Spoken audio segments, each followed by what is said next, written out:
आंनि गोसो गोरबोनिफ्राय खौरांगिरिखौ बरायग्रोनानै लाबाय गफुर आन्चलिक ब्रह्म धोरोम लाइमोन आफाद जानानै आरो रोजा रोजा आं साबायखर बावबाय। दा दिनैनि हाबाफारियानो जोंनि गफुर आन्चलिक ब्रह्म धोरोम दैमालु सेवाश्रम मोनसे दङ। बेवहाय जोंनि गुरुदेब कालिचरन ब्रह्म आफानि 167 जोनोम सान फालिथाय बेखौ जोंनि गफुर आन्चलिक ब्रह्म धोरोम लाइमोन आफाद जानानै सामलायनाय जादों। गफुर हालामनि सिङाव थानाय 7था प्राइमारि ब्रह्म धोरोम दालाय आफाद दं, बेफोरखौ ज' लाजोबनानै जों जथायै दा बिनि गेजेराव जोङो फुंनि हाबाफारि हिसाबै जोङो मुलुग मोजांनि लोगोसे जोङो बारहावा गोजोन सान्थिनि थाखाय नैमित्तिक जग लादों। बे नैमित्तिक जगखौ जोंनिनो मानव गेदेर सिगेवलां रत्नेस्वर बसुमतारी आफाया दैदेनदों आरो बिनि उनावहाय जोङो फिरफिला बिरहोनाय लादों, धोरोमनि गोथार फिरफिलाखौ। बे फिरफिला हिसाबै आङो आफादगिरि हिसाबै आङो बिरहोनो मोनदों आरो बिनि थामथि खेबाव जोङो जोंनियाव गुरु कालिचरन ब्रह्म आफाद दङ, बिनि मुसुखायाव जोङो साथि लगायनायजों लोगोसे जोङो बिबार मान बावदों आरो बेजों लोगोसे साइडआव जोंनिनो फुजिनां सिबिनां जगेश्वर ब्रह्म आफाद दङ आरो सिसि महन आफाद दङ। जों बिसोरखौबो जोंनि लोगोसे जों बिबार बावनाय जादों आरो बिनि उनावहाय जोङो दिनै बे गुरुदेब कालिचरननि सायावनो जोङो गुवारै सावरायमेल मोनसे लादों। दा बावहाय जोङो गाहाय आलासि हिसाबै जोंनिनो मानाव गेदेर मुरसिमा सबाइस्रि गयारि आइखौ दुलाराय ब्रह्म धोरोम आइजो आफादनि बारग' नेहारारि आरो सोलिफुबाय थानाय लोगो आफादगिरि हिसाबै जों आइखौ जोङो गाहाय आलासि हिसाबै जों मोननो हादों आरो बेजों लोगोसे जोङो लोगोआव लाफाबावदों जोंनि गाहाय आलासि हिसाबै जोंनि दुलाराय ब्रह्म धोरोम प्रसार संसदनि लोगो फोसावगिरि मानगोनां श्री गेवलां बिरेन बसुमतारी आफाया।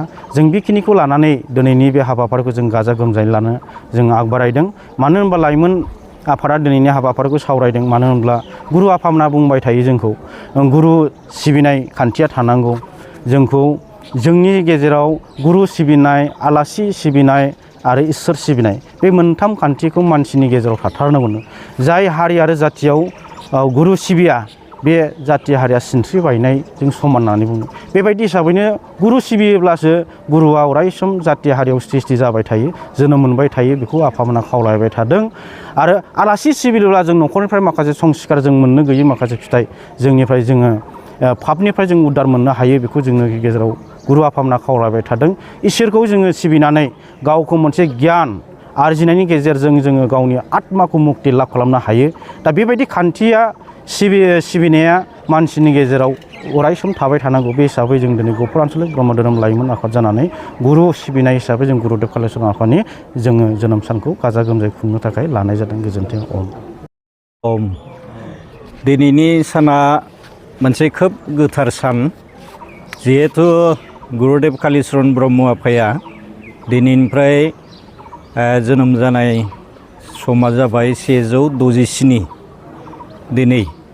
आरो बे गोथार सानाव जोङो गफुर आन्चलिक ब्रह्म धोरोम आफादा, लाइमोन आफादा नैबे दैमालुआव थानाय जोंनि ब्रह्म ज्योति सेवाश्रमाव गाजा गोमजायै दिनै गुरुदेबखौ जोङो गोसोखांदों, मान बावदों आरो बेयावहाय जथेस्थ' जोंहा लाइमोनफ्रा आगभाग लाफैदों आरो बे हाबाफारिखौ मोजाङै खुंलांनो थाखाय जोङो सासे गाहाय आलासि हिसाबै जोङो दुलाराय ब्रह्म धोरोम आइजो आफादनि गाहाय लोगो आफादगिरि आइ मानगोनां मुस्रिमा सबाइस्रि गयारिखौ लाखानाय जादों आरो लोगोसे बे हाबाफारियाव जोंनि गेजेराव थानाय दिखागुरु आफामोनखौबो मान बावनो थाखाय लानाय जादों आरो गासिबो अधिष्ठाता प्रसारक आरो प्रसारिका आइमोना आफामोना बाहागो लानानै दिनैनि हाबाफारिखौ खोब मोनसे मेहेरगोनां खालामनो हादों।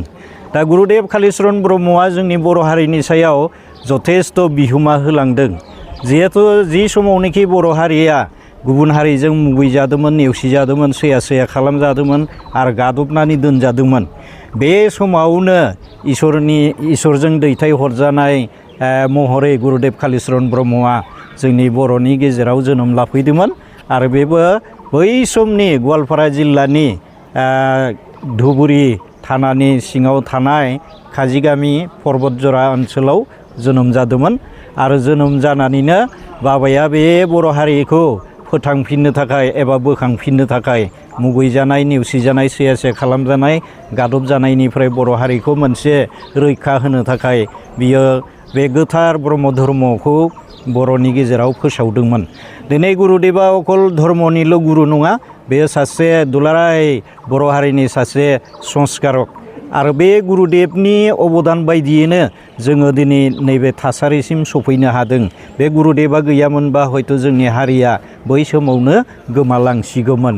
जिहेथु गुरुदेब गैयि सिगाङावनो बर'फ्रा गुबुन गुबुन धोरोमाव बारस्लायलांदोंमोन आरो गुबुन गुबुन हारिफ्रावबो बिदिनो बारलांदोंमोन। जेरै बांगालाव थांदोंमोन, सोरबा सरनिया जालांदोंमोन। थिग बेबायदिनो हारिया जोबोद अलखदाव बै समाव थादोंमोन आरो जथेस्थ' बर' हारिखौ म्लेस एबा मुगैजानाय हारि हिसाबै गुबुन गुबुन हारिफ्रा हमनानै लायोमोन। हटेलफ्राव बा जिखुनु दखानफ्राव बर'फ्रा गोसो खुसियै हाथाय खालामनो बा दखानाव बायदिसिना माल बायनो बा साहा लोंनो बेबायदि खाबुखौ मोनामोन, जथेस्थ' मुगैजायोमोन। बेफोरखौबो दिनै गुरुदेबा गासिखौबो मिथिजोबनायनि उनाव बर'खौ मोनसे संस्कारनि लामा होलांदों आरो दिनै बे गुरुदेबनि अबदान बायदियैनो जों गुबुन गुबुन हारिनि गेजेराव दिनै जलाय सिखारलाय खालामनायनि खाबुखौबो जोङो मोननो हादों। दिनै गुरुदेबा जथेस्थ' जोंखौ अबदान होलांदों, सोलोंथाइनि अबदान, राजखान्थिनि अबदान, बेनिफ्राय धर्मनि अबदान आरो रांखान्थिनि अबदान।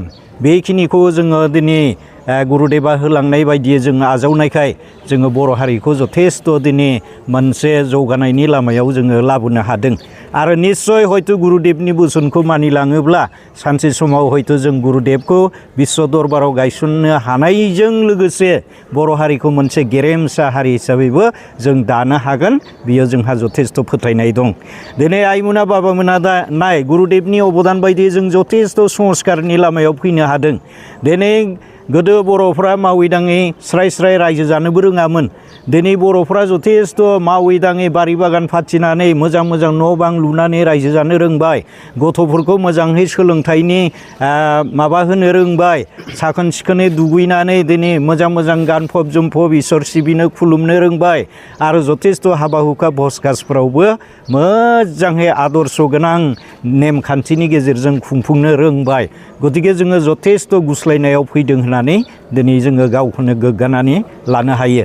आं आसा खालामदों गुरुदेबनि जि बोसोन, गुरुदेबनि जि आदर्श, बेखौ जोङो जुदि बर'फ्रा जुदि आजावना लायोबा, गनायना लायोबा आरो गुरुदेबा थिननाय बायदि जों जुदि धोरोमखौ जुदि सिबियोबा खुलुमोबा निस्सय सानसे समाव जों बर' हारिखौ गेरेमसा हारि आरो गुरुदेबखौ बिश्व दरबाराव गोरलैयैनो फसंफिननो हागोन। एसेनोसै, खुलुमबाय।